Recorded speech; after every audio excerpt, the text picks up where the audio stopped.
Hello everybody, this is Arpan Jain. Welcomes you all in Arpan Jain chemistry classes, जहां आप पढ़ रहे हो ऑर्गेनिक केमिस्ट्री की एक एक रिएक्शन का मैकेनिज्म। अब इसी कड़ी में हम fourth preparation method of ether की तरफ चलते हैं। कल हमने किया था alcohol, alkene and concentrated sulphuric acid से ईथर कैसे प्रिपेयर करेंगे और उसके इंपॉर्टेंट पॉइंट्स। अब चलते हैं फोर्थ प्रेपरेशन मेथड की तरफ, जो कि है ये preparation of higher ethers. Higher क्यों बोल रहे हैं ये आपको पता लगेगा अभी।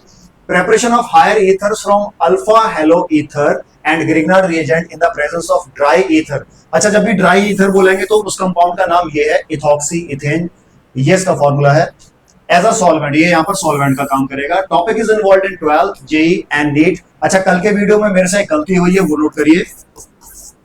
ये कंपाउंड था, इसका नाम मैंने गलती से मिथॉक्सी मिथेन बोला हुआ था। इसका आईयूपी से नेम बनता है मिथॉक्सी इथेन। ये साइड चेन मिथॉक्सी, ये मेन पेरेंट चेन। तो प्लीज उसको चेक करिएगा, उसे करेक्ट करिएगा। चलिए बढ़ते हैं आज की रिएक्शन की तरफ। हाँ जी, तो पहले समझेंगे हम अल्फा हेलो ईथर क्या होता है, क्यों इसको अल्फा हेलो ईथर बोलते हैं। अब पहले समझो, ये जो ईथर है आर ओ और कार्बन लगा रखा है, ऑक्सीजन के साथ वाला जो कार्बन होगा उसे बोलते हैं अल्फा कार्बन। अगर इस अल्फा कार्बन के साथ आप एक्स जोड़ दो, यानी कि halogen with a single bond, जैसे कि फ्लोरीन, क्लोरीन, ब्रोमीन, आयोडीन, तो ये पूरा कंपाउंड क्या कहलाएगा? Alpha halo ether. क्योंकि अल्फा पोजीशन पे आपने हेलोजन को जोड़ दिया और ये पूरा ईथर था, तो इसे हम बोलेंगे अल्फा हेलो ईथर। अब इसकी रिएक्शन किसके साथ करवानी है? ग्रिग्नार्ड रिएजेंट के साथ। अब ग्रिग्नार्ड रिएजेंट तो हमने पिछले चैप्टरों में पढ़ा हुआ है। जनरल फार्मूला RMgX रहता है। पहले मैग्नीशियम और एक्स के बीच में, एक्स आपको बताइए क्या है, हैलाइड्स होते हैं, fluoride, chloride, bromide, iodide, magnesium. Magnesium यहाँ पर +1 कंप्लीट चार्ज होगा, एक्स -1 कंप्लीट होगा। दोनों के बीच में कौन सी बॉन्डिंग रहेगी? Ionic bonding. अच्छा, इधर आर ग्रुप, आर यानी कि अल्काइल ग्रुप, जैसे कि मिथाइल, इथाइल, प्रोपाइल या बेंजीन रिंग अराइल ग्रुप भी लग सकता है। बिटवीन आर यानी कि carbon and magnesium there will be a sigma bond, sharing of electron is there. लेकिन क्योंकि आर की इलेक्ट्रोनेगेटिविटी होती है 2.1 और मैग्नीशियम की इलेक्ट्रोनेगेटिविटी होती है 1.21, तो क्या होगा? ज्यादा इलेक्ट्रोनेगेटिविटी की वजह से शेयर्ड इलेक्ट्रॉन्स थोड़े से आर की तरफ यानी कि कार्बन की तरफ जाएंगे, जिसकी वजह से कार्बन हो जाएगा पार्शियली नेगेटिव। और इस कंपाउंड को आप बोल रहे हो ग्रिग्नार्ड रिएजेंट। अच्छा, यहां पर एक ड्राई ईथर भी यूज किया जाता है एज अ सॉल्वेंट। इसके बारे में बिल्कुल एंड में डिस्कस करेंगे। अब करना क्या है, ये एक्स को हटा के आपको आर डबल डैश जो कि ग्रिग्नार्ड रिएजेंट से आने वाला है वो लगाना है। क्यों, थोड़ा सा समझ लेते हैं। 12th लेवल तक इस रिएक्शन को कैसे तैयार करेंगे, बहुत इजी है। अब आप इस कार्बन की, अल्फा कार्बन की पोजीशन देखो। इसके एक साइड लगा हुआ है ऑक्सीजन, बिल्कुल साइड में सटा हुआ है, और एक साइड लगा हुआ है halogen. Oxygen, halogen both are very highly electronegative atoms. तो क्या हो रहा है, ये जो कार्बन का इलेक्ट्रॉन है ड्यू टू हायर इलेक्ट्रोनेगेटिविटी, ये एक्स और ओ की तरफ जा रहा है, जिसकी वजह से इसका पॉजिटिव चार्ज बहुत ज्यादा हो गया। It becomes highly positive. ये अल्फा कार्बन बहुत ज्यादा पॉजिटिवली चार्ज्ड हो गया। और इसके ऊपर कौन अटैक करेगा? यहां जो आर ग्रुप जो कि नेगेटिव है, यानी कि जो कार्बन नेगेटिवली चार्ज है, ये वाला कार्बन, तो बस ये इसके ऊपर अटैक करेगा। नेगेटिव पॉजिटिव का अटैक कराओ। अच्छा, बॉन्ड कौन सा टूटेगा? ऑब्वियसली एक्स यहां से बॉन्ड लेकर निकल जाएगा, बाहर निकल जाएगा। वही हो रहा है, देख लो कि कार्बन के ऊपर आर डबल डैश आ गया, एक्स यहां से रिप्लेस कर दिया गया बाय आर, और ये एक्स जाके जुड़ेगा मैग्नीशियम के साथ, जो कि समझते हैं हम मैकेनिज्म के अंदर। तो ये पूरी रिएक्शन है आपकी। एग्जांपल जैसे, अब इसका नाम क्या है? क्लोरोमिथॉक्सीमिथेन। अब ये साइड चेन बन गई हमारी, और इसके ऊपर एक और साइड चेन है क्लोरो, तो क्लोरोमिथॉक्सीमिथेन यानी कि alpha halo ether we are using. और इसकी रिएक्शन करवा रहे हैं इस ग्रिग्नार्ड रिएजेंट के साथ। आर मैंने लगा रखा है CH3, एक्स की जगह लगा है Br negative. Between Br negative and magnesium you know ionic bond is there, and between this carbon and दिस मैग्नीशियम। अब मैं थोड़ी सी बॉन्डिंग ओपन कर देता हूं, क्योंकि बॉन्डिंग है कार्बन के साथ, हाइड्रोजन यहां लगा हुआ, बीच में है सिग्मा इलेक्ट्रॉन्स। अब ज्यादा इलेक्ट्रोनेगेटिविटी की वजह से ये इलेक्ट्रॉन्स कार्बन की तरफ है। मैग्नीशियम का जो इलेक्ट्रॉन था वो भी कार्बन की तरफ आ गया, तो पार्शियल नेगेटिव चार्ज आ गया इसके ऊपर। और यहां पर इस कार्बन के ऊपर बहुत ज्यादा पॉजिटिव चार्ज है, क्योंकि इसके साथ में ऑक्सीजन और क्लोरीन लगा हुआ है, जो कि इलेक्ट्रॉन इससे खींच रहे हैं। अब जाके ये कार्बन इसके ऊपर अटैक करेगा, बस वही करना है आपको। ये देखिए CH3 ग्रुप यहां जोड़ दिया और यहां से Cl को बाहर निकाल दो और मैग्नीशियम के साथ जोड़ दो, मैग्नीशियम ब्रोमाइड क्लोराइड बन गया आपका साइड प्रोडक्ट। तो ये एक एग्जांपल है इस रिएक्शन की। अब चलते हैं इसके मैकेनिज्म की तरफ। मैकेनिज्म बहुत इजी है आपका, ये देखिए आप, ये है हमारा हेलो अल्फा हेलो ईथर। अब इस कार्बन के बारे में मैं आपको बता ही चुका हूं कि ये क्या है, हाईली पॉजिटिव, क्योंकि बिल्कुल सट के बैठा हुआ है, बिल्कुल लग के बैठा हुआ है हाईली इलेक्ट्रोनेगेटिव एटम्स के साथ। एक तरफ है X और एक तरफ है O, जो कि इलेक्ट्रॉन इससे खींच रहे हैं अपनी तरफ, जिसकी वजह से इसके ऊपर आ गया पॉजिटिव चार्ज। अब इस कार्बन के ऊपर कौन अटैक करता है? जी हाँ, R, जो कि है ग्रिग्नार्ड रिएजेंट का नेगेटिव पार्ट। अब जब भी R मैग्नीशियम से बॉन्ड तोड़ेगा तो ऑब्वियसली कार्बन की इलेक्ट्रोनेगेटिविटी मैग्नीशियम से ज्यादा है, तो जब भी बॉन्ड टूटेगा तो ये मैग्नीशियम वाला इलेक्ट्रॉन कार्बन की तरफ जाएगा। बॉन्ड टूटा, अब क्योंकि मैग्नीशियम वाला इलेक्ट्रॉन भी इसकी तरफ आ गया तो ये जो बन गया लॉन पेयर और कार्बन के ऊपर आ गया नेगेटिव चार्ज, यानी कि यहां बनेगा कार्बोनाइन। जब भी कार्बन के ऊपर नेगेटिव चार्ज आ जाएगा, कंप्लीट नेगेटिव, उसे हम बोलेंगे कार्बोनाइन। अब ये है नेगेटिव पार्टिकल जिसे हम न्यूक्लियोफाइल भी बोलते हैं, न्यूक्लियोफाइल। अब न्यूक्लियोफाइल कहां अटैक करता है? पॉजिटिव पार्टिकल्स के ऊपर, इलेक्ट्रोफाइल्स के ऊपर। पॉजिटिव पार्टिकल कहां है? ये है हमारा पॉजिटिव पार्टिकल, ये कार्बन। तो बस इसको पीछे से इसके ऊपर अटैक करवाओगे, कौन सा मैकेनिज्म चलेगा? SN2 mechanism. याद कर लीजिए कौन सा मैकेनिज्म रहेगा? SN2, बैक साइड अटैक, पीछे से अटैक होगा। अब जब ये यहां पर अटैक करने के लिए आएगा तो ऑब्वियसली X यहां से निकलेगा बाहर बॉन्ड तोड़ के। और बॉन्ड कैसे तोड़ेगा? क्योंकि इलेक्ट्रोनेगेटिविटी ज्यादा है तो दोनों इलेक्ट्रॉन, एक उसका खुद का और एक इलेक्ट्रॉन कार्बन का, साथ में लेके जाएगा एज अ X नेगेटिव। पहले ये समझिए, ये यहां से रिलीज आउट हुआ, यहां मैं लिख देता हूं, ये यहां पर बना रखा है मैंने, ये रिलीज आउट हुआ एज अ X नेगेटिव। पहले कितने पेयर थे? 3 पेयर थे, अब आ गए 4। चौथे पेयर में एक इलेक्ट्रॉन होगा कार्बन का, तो पूरा आ गया -1 चार्ज। अब जब ये हो रहा होगा तो ऑब्वियसली कार्बन के ऊपर आएगा, वेकेंट ऑर्बिटल आना स्टार्ट हो जाएगा। उस वेकेंट ऑर्बिटल को ये लॉन पेयर जो कार्बोनाइल लेके आ रहा है, ये इसको सेटिस्फाई करेगा, यानी कि R और कार्बन के बीच में कौन सा बॉन्ड बनने वाला है? Dative bond. जरा ये देखिए, यहां पर R को मैंने ले जाके इस कार्बन के ऊपर ज्वाइन कर दिया और दोनों के बीच में बना है डेटिव बॉन्ड। अब क्योंकि आपको पता है कि लॉन पेयर में से एक इलेक्ट्रॉन R कार्बन की तरफ पूरी तरफ ट्रांसफर कर देगा यहां पर, तो उसका नेगेटिव चार्ज खत्म। और यहां X के इलेक्ट्रॉन ले जाने की वजह से जो पॉजिटिव चार्ज आया था वो भी न्यूट्रलाइज, क्योंकि इस कार्बन को एक इलेक्ट्रॉन मिल चुका है। X नेगेटिव रिलीज आउट हुआ। अब यहां समझिए, जब मैग्नीशियम से कार्बन ने बॉन्ड को तोड़ा, इलेक्ट्रॉन लेके निकला तो मैग्नीशियम बन गया +2। ऑलरेडी +1 था, एक इलेक्ट्रॉन और कार्बन लेके चला गया तो +2 आ गया। साथ में एक X नेगेटिव पहले लगा था, लेकिन +2 को सेटिस्फाई करने के लिए -2 होना जरूरी है, तो -1 तो आ गया यहां से, और -1 आएगा तो ये दूसरे X नेगेटिव से जो यहां से निकला है, कंपाउंड जनरेट होगा MgX2। और दोनों के बीच में, यानी कि यहां जो X और मैग्नीशियम है, इनके बीच में रहेगा आयनिक बॉन्ड, यानी कि एक मैग्नीशियम एटम और 2 X नेगेटिव एटम्स के बीच में रहेगा आयनिक बॉन्ड। तो ये है इसका मैकेनिज्म, स्क्रीनशॉट लीजिए, बहुत इजी मैकेनिज्म है। अब चलते हैं इसके अगले पॉइंट्स की तरफ, इंपॉर्टेंट पॉइंट्स। अब इसमें इंपॉर्टेंट पॉइंट्स को समझना बहुत जरूरी है, मैकेनिज्म तो बहुत इजी है। पहला, alpha carbon with less alkyl groups is preferred. जिस अल्फा कार्बन की आप बात कर रहे हो,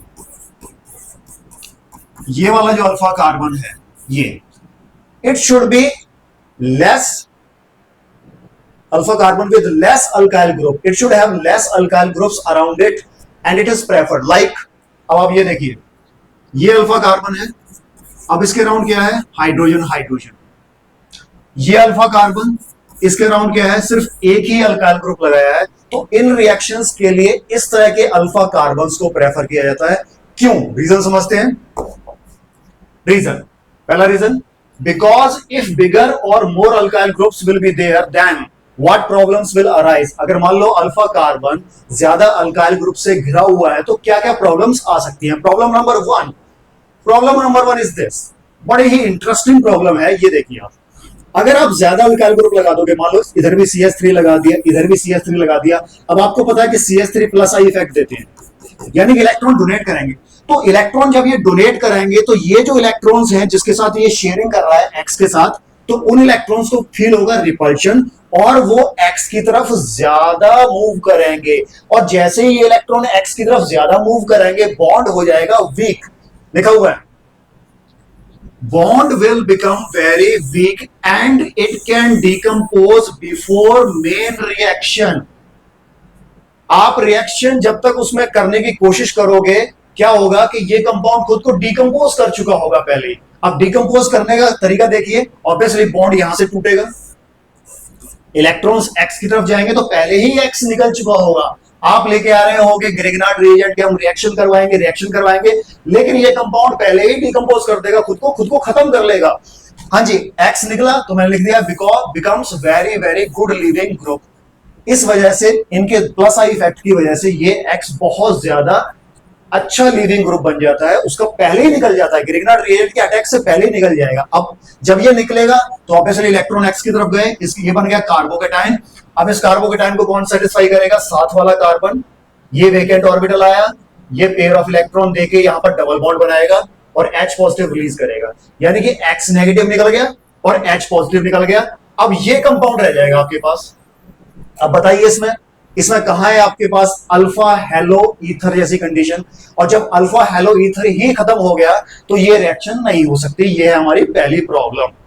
अब चलते हैं अगली प्रॉब्लम की तरफ। सेकंड प्रॉब्लम, अगर बहुत ज्यादा क्राउडिंग है, अब जैसे कि ये है मेरा अल्फा कार्बन, अब इसके अराउंड मैंने क्राउडिंग कर दी। अब आपको पता है इस कार्बन के ऊपर पीछे से कौन अटैक करने वाला है? R from RMgX। अगर क्राउडिंग होगी तो वो अटैक कैसे करेगा? वही दिक्कत है हमारी। More crowding around alpha carbon can create problem for SN2 attack of RMgX, so reaction can not be performed in desired way. जैसा आप चाहते हो वैसा नहीं होगा, प्रॉब्लम तो आएगी क्योंकि यहां हो गई क्राउडिंग, तो इस R को, RMgX वाले R को इस कार्बन के ऊपर अटैक करने में दिक्कत होगी, इसलिए मैंने ये क्रॉस कर रखा है।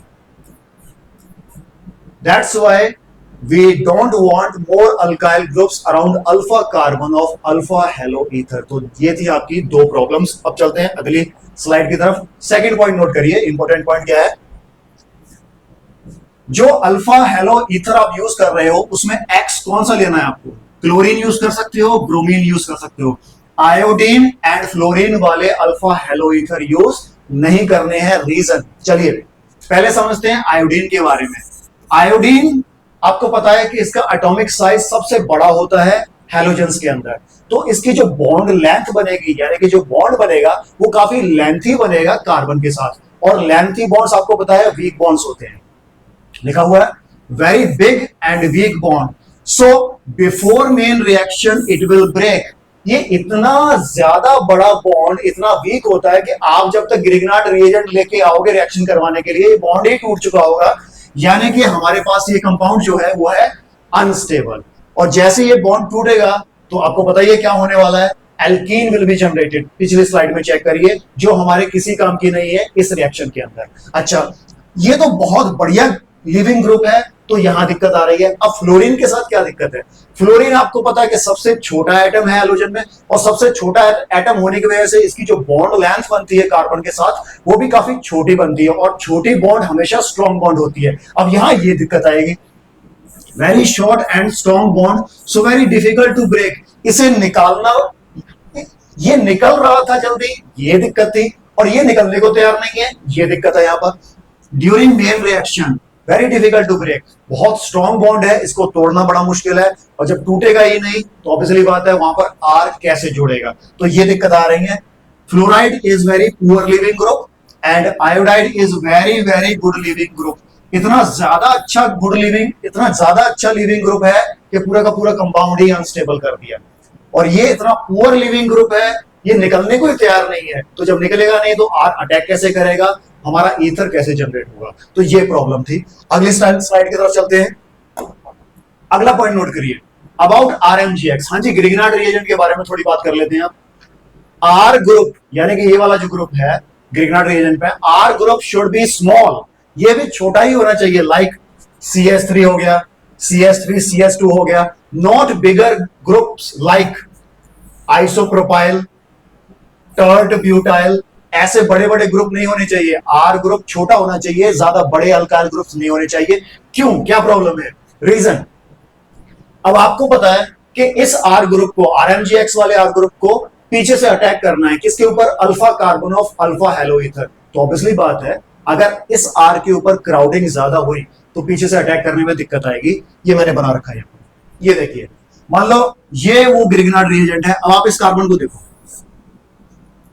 अब इसके अराउंड देखो, there are 3 alkyl groups which are creating so much steric hindrance and crowding। तो ऑब्वियसली इस कार्बन को यहां अटैक करना था, इस अल्फा कार्बन के ऊपर। जब इसको इतने अल्काइल ग्रुप्स ने घेरा हुआ है तो इसका यहां अटैक करना थोड़ा सा मुश्किल हो जाएगा, क्योंकि क्राउडिंग है यहां पर इसके अराउंड। इसको आजू बाजू से सब तरफ से अल्काइल ग्रुप ने घेरा हुआ है, बेचारा फ्री नहीं है, तो जाके ये अटैक करने में थोड़ी सी हिचकिचाहट महसूस जरूर करेगा। ये यहां पर दिक्कत है, तो इसलिए लिखा हुआ है if R group is bulky और bigger due to crowding around attacking carbon, it can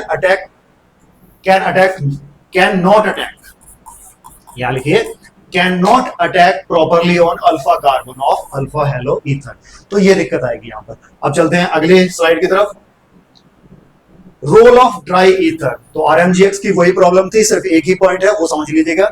अब है ड्राई ईथर का क्या रोल है। ड्राई ईथर होता है ये, तो पहली बात तो इसको ड्राई क्यों बोला जाता है, ड्राई इसलिए बोला जाता है because it is free from water, free from water, इसके अंदर वाटर मॉलिक्यूल्स अवेलेबल नहीं होते, इसलिए इसको ड्राई बोला जाता है। ड्राई का मतलब ये नहीं है कि ये कोई सॉलिड फॉर्म में है, ये लिक्विड फॉर्म में ही होता है, लेकिन इसको वाटर, ये वाटर से फ्री होता है। We do not have any water molecule, that's why we are calling it dry ether. कौन सा है वो, इथॉक्सी ईथेन। अच्छा, इसका रोल क्या है, पहला काम क्या है इसका, प्रोटेक्टिंग आरएमजीएक्स फ्रॉम वाटर वेपर्स। अब आपको बताया ग्रिग्नार्ड रिएजेंट को हम इस ड्राई ईथर के अंदर रख रहे हैं, क्यों रख रहे हैं, क्योंकि ड्राई ईथर वाटर वेपर्स को अब्सॉर्ब नहीं करेगा। अगर मान लो वाटर वेपर्स ग्रिग्नार्ड रिएजेंट के साथ कनेक्शन में आ गए तो देखिए क्या रिएक्शन हो सकती है, वो ये रिएक्शन है, H2O will break in H positive and OH negative। R आपको पता है ग्रिग्नार्ड में पार्शियल नेगेटिव है, मैग्नीशियम पॉजिटिव है, तो बस H पॉजिटिव नेगेटिव पार्टिकल के ऊपर अटैक करेगा एंड OH नेगेटिव मैग्नीशियम के ऊपर अटैक करेगा, और H और R के बीच में बॉन्ड बनेगा, सिग्मा बॉन्ड, एल्केन बन जाएगा। यानी कि आपका ग्रिग्नार्ड रिएजेंट पूरी तरह से डिस्ट्रॉय हो जाएगा। और पूरी की पूरी रिएक्शन आपको पता है कि ग्रिग्नार्ड रिएजेंट के ऊपर ही डिपेंड कर रही है। जब ग्रिग्नार्ड रिएजेंट ही खत्म हो गया तो आप रिएक्शन कैसे करवाओगे। इसीलिए इसको प्रोटेक्ट करने के लिए हम इसके ऊपर क्या रख देते हैं, ड्राई ईथर। इसको ड्राई ईथर के अंदर डाल देते हैं एज अ सॉल्वेंट, तो वो इसको वाटर से प्रोटेक्ट करके रखेगा। Second point as a solvent to dissolve. अब देखिए आरएमजीएक्स को डिसॉल्व करके रखता है ड्राई ईथर, कैसे। अब आपको पता है कि किसी चीज को किसी में डिसॉल्व होने के लिए उसके साथ बॉन्डिंग बनानी पड़ती है, तो अब हमारा ईथर आरएमजीएक्स के साथ बॉन्ड कैसे बना रखा है ये समझिए आप। पहले मैग्नीशियम की कंडीशन समझिए आप। मैग्नीशियम न्यूट्रल एटम में आउटर मोस्ट इलेक्ट्रॉनिक कन्फिगरेशन क्या होती है, 3s2 3p0। अब ग्रिग्नार्ड रिएजेंट में आपको बताया इसके ऊपर एक +1 चार्ज है, यानी कि इसने अपना एक इलेक्ट्रॉन लूज करके x को दे दिया, तो अब बन गया ये 3s1, एक इलेक्ट्रॉन लॉस करके, ये मैंने Mg+1 लिख दिया, 3s1, एक इलेक्ट्रॉन ले गया, एक इलेक्ट्रॉन चला गया हैलाइड के पास। अब होता क्या है, ग्रिग्नार्ड रिएजेंट में जो मैग्नीशियम में वेकेंट ऑर्बिटल अवेलेबल हैं, ये वाले कौन से ऑर्बिटल, 3p0 वेकेंट ऑर्बिटल्स दिया, तो इन वेकेंट ऑर्बिटल के अंदर ईथर अपना लोन पेयर, ऑक्सीजन वाला लोन पेयर ले जाके फिट कर देता है और बॉन्डिंग बना लेता है इस तरीके से जी। यानी कि ईथर, यानी कि ड्राई ईथर हमारे आरएमजीएक्स पार्टिकल्स के साथ बॉन्डिंग बना लेता है, जिसकी वजह से आरएमजीएक्स उसमें डिसॉल्व रहता है। That's why dry ether is working as a solvent for RMgX. और याद रखिए कितने आरएमजीएक्स पार्टिकल्स ईथर के साथ जुड़ सकते हैं, 2 ईथर के साथ एक आरएमजीएक्स पार्टिकल जुड़ेगा डेटिव बॉन्ड बनाने के लिए इस तरीके से। That's it, these all information we have and I hope this is the end of the video. तो ये थी हमारी कहानी पूरी कि कैसे हम अल्फा हेलो ईथर और ग्रिग्नार्ड रिएजेंट की मदद से हायर ईथर्स को जनरेट कर सकते हैं। That's it. This is the end of the video and thank you very much. अब मिलेंगे अगली वीडियो में अगली रिएक्शन के साथ। Thank you very much.